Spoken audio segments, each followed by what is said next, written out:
these wrap bouquets in here too. Yeah, but I need, this is for today. I need a basket. Okay, hi everybody. So I am back again. Sorry for all these Facebook Lives all at once. Today is actually my day off, so I want to go ahead and get these videos done all at once so I can head home. Yay! So anyways, so right now what we are working on is a step-by-step guide on how to do your color wheel project. And of course, we're not going to go through all the colors and everything, but it's more about the fact that we send a vase with your project and you then have to vase your flowers. So I kind of wanted to go through that with you guys, so you know, kind of knew just a few tips on vasing your flowers and seeing how it all goes together. So what comes with your project is you've got this lovely vase, it's got a paper in there, and it's also got flower food in there, and then we include a wrap of flowers. And those flowers are these right here. Sorry, they're kind of a mess. I didn't want to ruin one of our beautiful wraps that we made. So, okay, so the page that we include is this here, and it shows you a color wheel, and it walks through all the flowers that we've picked out for you, and you can go over this with your kids and you know, talk about where these flowers go in the color wheel. And it also talks about primary, secondary colors and all that stuff too. So this is a really good lesson for kids, but it's also fun. And I know you guys are all stuck at home and looking for things to do, and this is a great project to do. It's only $17 to pick this up. You can call us and say, hey, I want the color wheel kit, and we can ring you up over the phone and then just walk it out to you to your car, so you don't even have to talk to us or see us. And if you would like us to deliver, we can deliver too, drop it at your porch. So we've got a lot of options for you guys. We're trying to be very socially responsible. So, all right, so I do apologize. You guys might be seeing me looking at two different spots. That is because I'm doing Facebook and Instagram at the same time because I'm lazy and I don't want to do those twice. So anyways, first thing is you put, after you have gone over the color wheel with your kids, you're going to get to your vase, fill it up with water, and I didn't quite fill it all the way up, just pretty close. And then you're going to get out your little flower packet. And it's cute. They've got little directions, pictures on the back there for you, you know, just basically describing open it up, water in your vase, add this to the water. So, and what I'm going to do is just going to add that flower food in there. Let me show you guys. Just turn your water a little white. It will actually turn clear once it dissolves in there. It's got a fast dissolve property in there. What does this do? Well, first of all, it actually does, we call it flower food, and it's because it does have nutrients in there for the flowers. That's going to help them last longer. Also, because city water has different pHs and things like that, it is going to help correct the pH balance of the water that is best for your flowers. So, you know, it's not just simply sugar. There's actually some science to this. So, okay, so the first thing that you get in your lovely kit is a piece of leather fern, or some people know this as baker's fern. Okay, so, and what I'm going to do is I'm going to take the clippers, and this is a really tall piece. So what I'm going to do is I'm going to go ahead and clip it right there, and that way I've got two pieces here, because if I tried to put it in just as it was, it'd be way too tall. So I'm going to take this first triangular piece and I'm going to just set it in my vase like so, and then I'm going to take this, and this is still too tall, so what I'm going to do is I'm actually going to go ahead and clip this off a little bit, shorten it up, and then I'm going to see how this is leaning backwards. So we're going to do a little trick. We're going to take this piece here and we're going to actually push it back here behind the leather leaf, and look how it's a little bit straighter there. So that's how that works.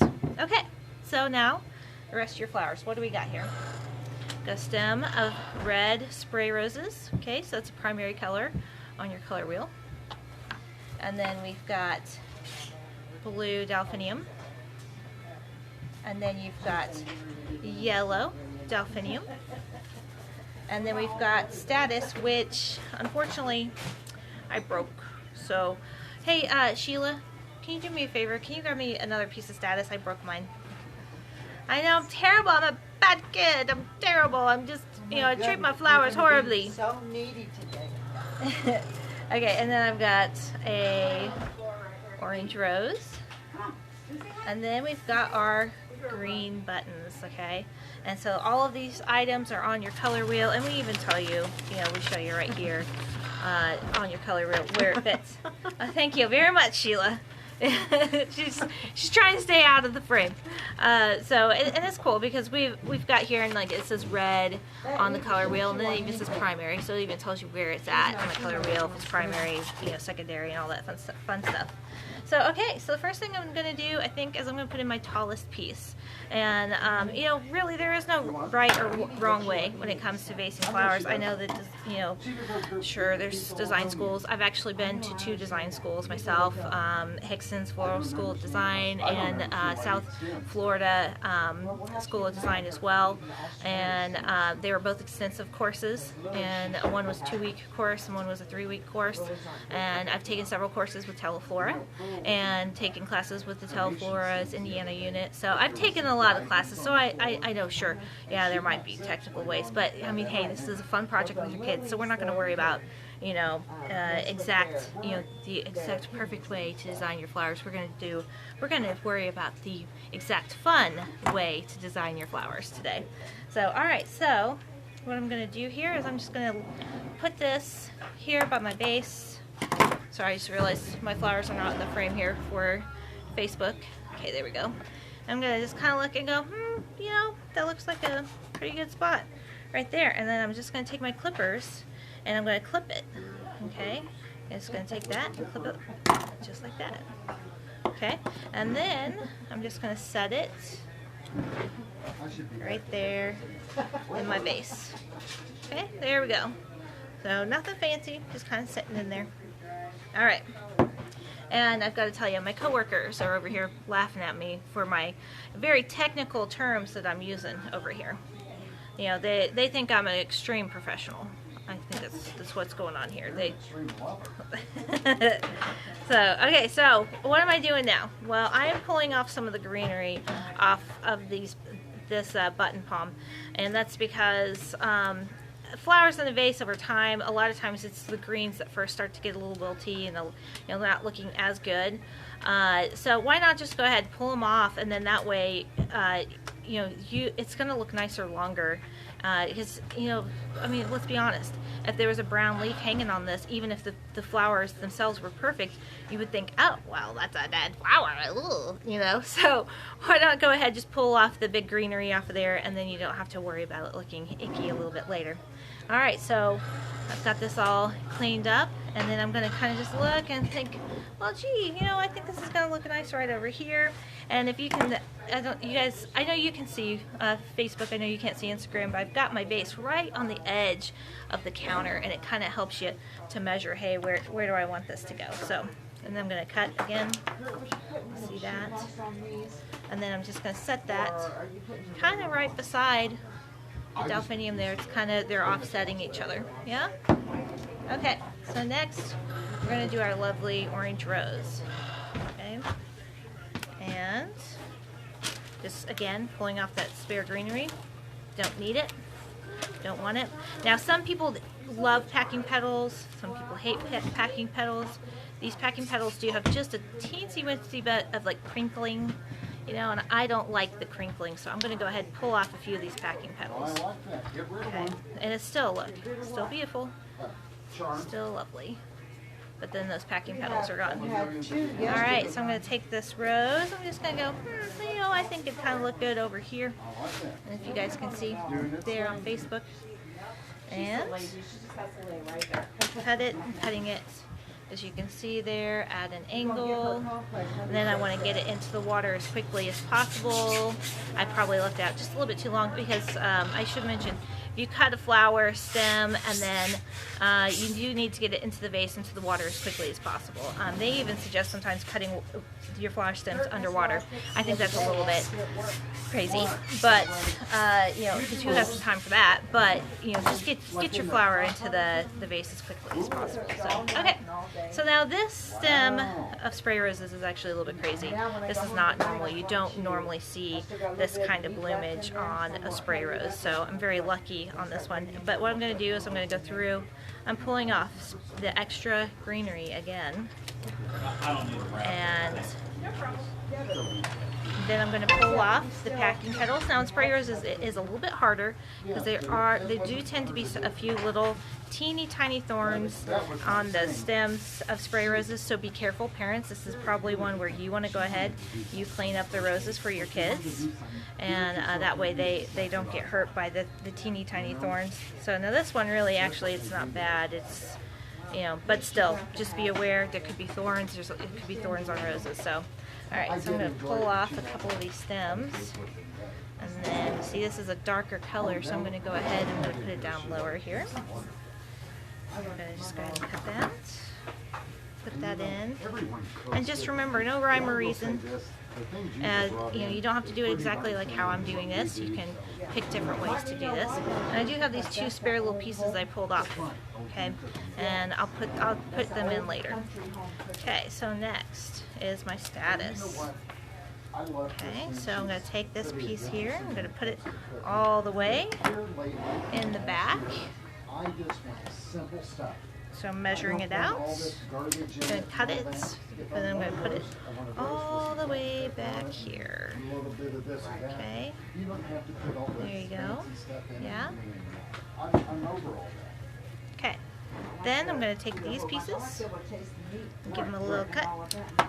And I'm just going to kind of go, well, I think this would look nice, you know, right in here. And this one maybe right over here. You know, you just, it's, again, there's no rhyme or reason, there's no right way to do this. You just kind of, you know, hey, what happens to look nice? That looks nice. Oh, great. Okay, so the last things, I've got my I was going to call it delphinium, I'm sorry, my daffodil, and I've got my two spare pieces of the spray roses that just had crazy long stems. And again, that's not normal to have on spray roses, to be honest with you, but I lucked out today. So, and I'm going to take this one and just kind of toss it back here.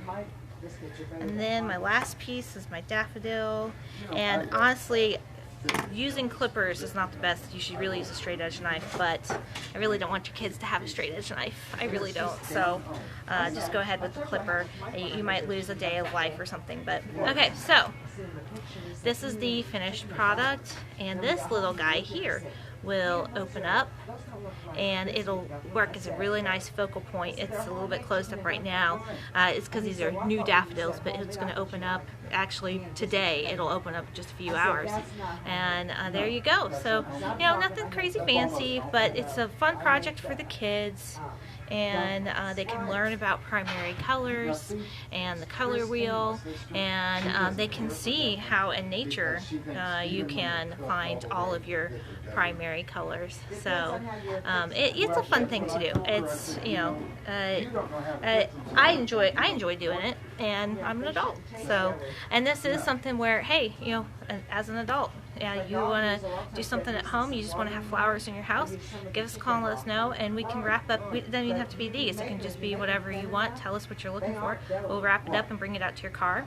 So you know, we are trying to be socially responsible with social distancing. So okay, so give us a call, 317-273-1100.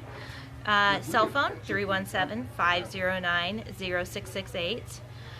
Email gillespie.florist@gmail.com, and our website. This bouquet, this kids kit is not on our website, so you do have to actually contact us one way or another to let us know that you'd like to come and get these. We do have a limited amount. We only have 10 of these kits because we're just not sure how well they'll do. But I've talked to a couple florists in other states. They've been doing a great job with these and saying the kids just love them. The kids have been sending them pictures when they finish them, so it's a lot of fun. Anyways, I hope you enjoyed this video today and our step-by-step process. And if you pick one of these up and you want to know, how to do it, just get back online, go to our Facebook page. We'll post that there, this video, so that you can watch it and do the step-by-step process. And just remember, there's no right way to do design except for the fun way. So however that is for you, that's the way you should do it. So thanks again. You guys have a great afternoon, and we'll see you soon.